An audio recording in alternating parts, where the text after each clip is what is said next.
नमस्कार मुलांनो, आज आपण शिकणार आहोत सुंदर हस्ताक्षर कसं काढायचं. सुंदर अक्षर लिहिणे हे खूप सोपं आहे. फक्त काही नियम, काही स्टेप्स आहेत ते आपल्याला पाळायचे असतात. स्टेप नंबर 1, बरोबर बसण्याची पद्धत. मुलांनो, लिहिताना हे नेहमी सरळ बसलं पाहिजे.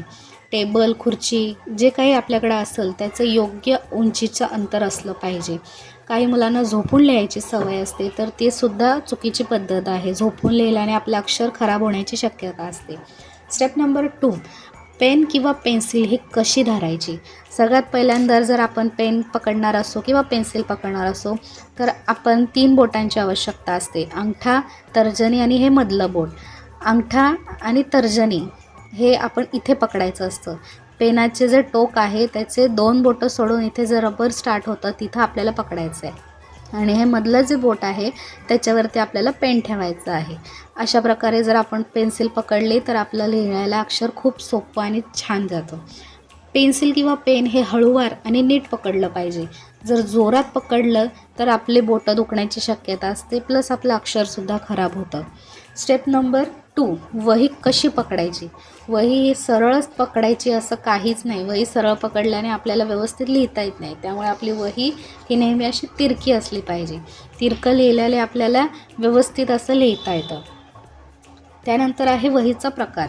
तुम्ही कुठल्या प्रकारची वही घेतायत यावर सुद्धा आपलं अक्षर अवलंबून असतं. आता ही आहे दुहेरी वही. दुहेरी वहीमध्ये या 2 रेषा ज्या दिसत आहेत त्या 2 रेषांमध्येच आपल्याला आपलं अक्षर लिहायचं असतं. त्यामुळे ते सरळ आणि व्यवस्थित दिसतं. आणि ही जी आहे ती दुसरी 4 रेघांची वही. त्या वहीमध्ये वरची रेषा, मधली रेषा, खालची रेषा आणि तळाची रेषा म्हणजे top line, middle line, bottom line आणि टेल लाईन या प्रकारचे 4 रेषा असतात. आता ह्या प्रकारच्या 4 रेषांमध्ये अक्षर कसं काढायचं त्याची वेगळी पद्धत आहे, ती आपण नंतर शिकणारच आहोत. प्रत्येक अक्षर हे योग्य अक्षरावर, योग्य रेषेवरती कसं काढलं जाईल हे आपण यामध्ये शिकणार आहोत. स्टेप नंबर 4, हळू आणि स्वच्छ लिहिणे. घाई अजिबात करायची नाही. हळूहळू आणि स्वच्छ लिहायचं आहे. प्रत्येक अक्षर हे पूर्ण लिहायचं आहे. काही मुलांना सवय असते थोडं थोडं लिहिलं का आपण ते सोडून देतो, तर तसं न करता आपलं पूर्ण अक्षर लिहायचं आहे. स्टेप नंबर 5, रोज सराव करायचा. दररोज 10 मिनटं तरी आपल्याला शुद्ध लेखनाचा सराव करायचा आहे. जर तुम्ही एक अ अक्षर हे लिहायला घेत असाल तर पूर्ण अक्षर हे अनेच लिहायचं आहे. जर तुम्ही ए लिहिणार असाल तर पूर्ण पेज हे एने लिहिलं पाहिजे. आणि त्यामध्ये तुम्हाला एक सुंदर आणि नेहमीची स्टेप म्हणजे तुम्हाला जर संयम ठेवायचा आला असेल तरच तुम्हाला हे करता येऊ शकतं. आपलं हे अक्षर हे नेहमी एकाच साईजचं असलं पाहिजे.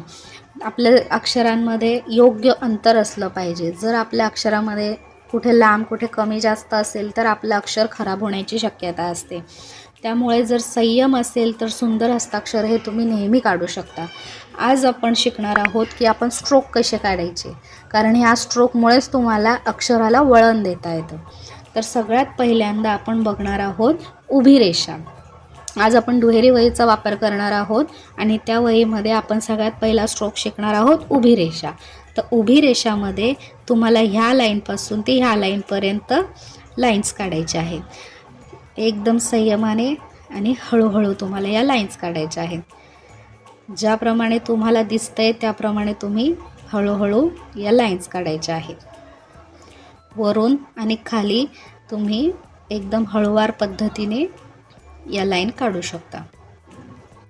या लाईनचा तुम्हाला उपयोग कुठल्या गोष्टीमध्ये होऊ शकतो, तर जेव्हा तुम्हाला अ, आ किंवा कुठल्याही अक्षराला काना द्यायचा असेल तेव्हा तुम्हाला या स्ट्रोकचा उपयोग होऊ शकतो.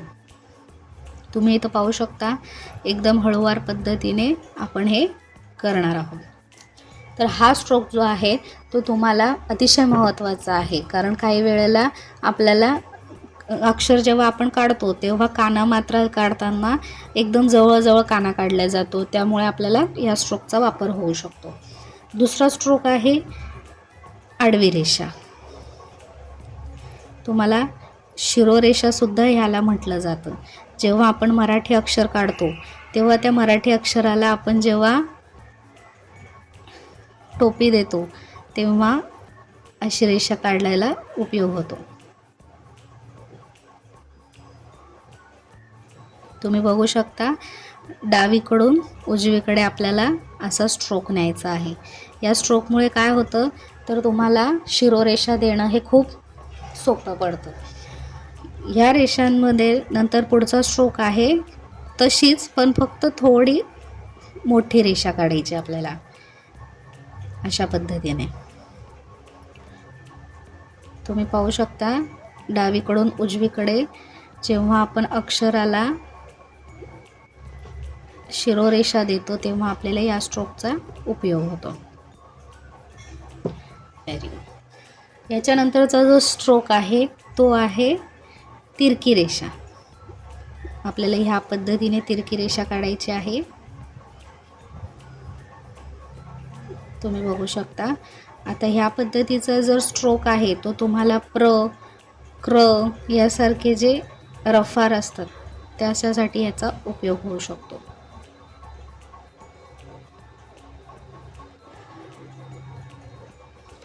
ह्याचप्रमाणे जो आहे तो दुसरा स्ट्रोक आहे, या पद्धतीने तिरकी रेषा काढायची आहे.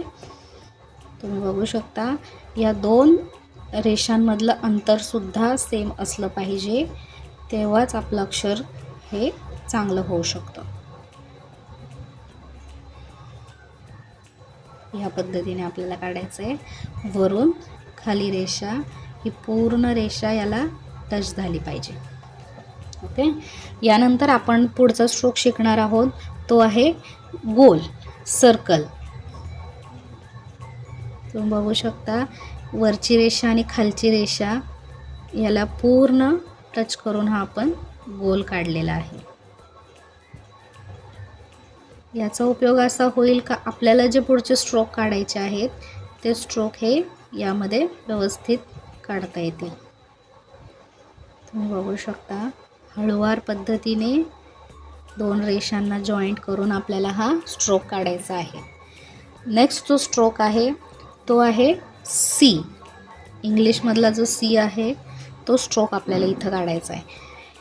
सेम वरच्यासारखाच आहे, फक्त मी यामध्ये थोडासा गॅप ठेवला आहे.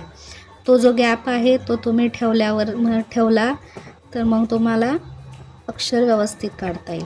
आता तुम्ही म्हणाल ह्याचा स्ट्रोकचा उपयोग काय, तर हा स्ट्रोक आहे तो तुम्हाला क काढण्यासाठी उपयोगात येऊ शकतो. तुम्ही जेव्हा क काढता किंवा ब काढता त्यासाठी या स्ट्रोकचा उपयोग होऊ शकतो या पद्धतीने. आता नेक्स्ट पुढचा जो स्ट्रोक आहे तो पण सेम असाच आहे, पण उलट्या दिशेने घ्यायचा आहे. हा स्ट्रोक सुद्धा आपण क साठी यूज करू शकतो.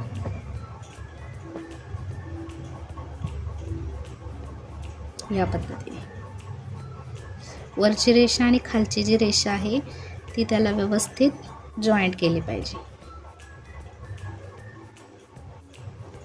अशा पद्धतीने.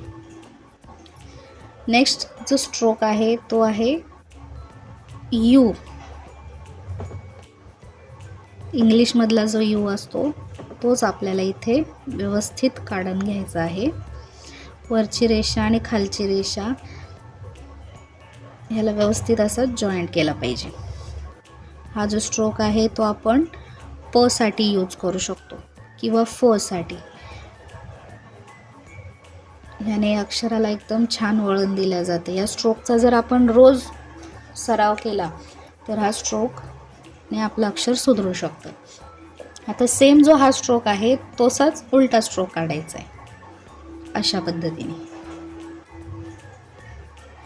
आता ह्या स्ट्रोकचा उपयोग तुम्ही म्हणाल काय, तर हा स्ट्रोक आपण विलांटी द्यायला सुद्धा वापरू शकतो अशा पद्धतीने.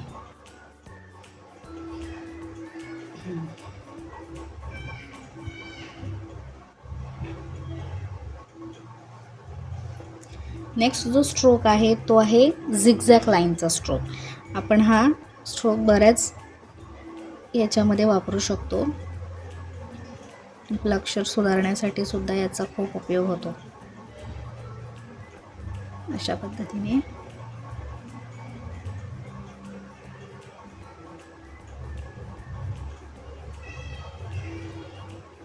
अशा पद्धतीने बघू शकता. हे झाले विविध प्रकारचे स्ट्रोक. जर तुम्ही या स्ट्रोकचा वापर हा रोज नियमात केला तर तुमचं अक्षर हे खूप छान होण्यासाठी मदत होऊ शकतं. अशा पद्धतीने आपण आजचा पहिल्या दिवसामध्ये प्रॅक्टिस केलेली आहे.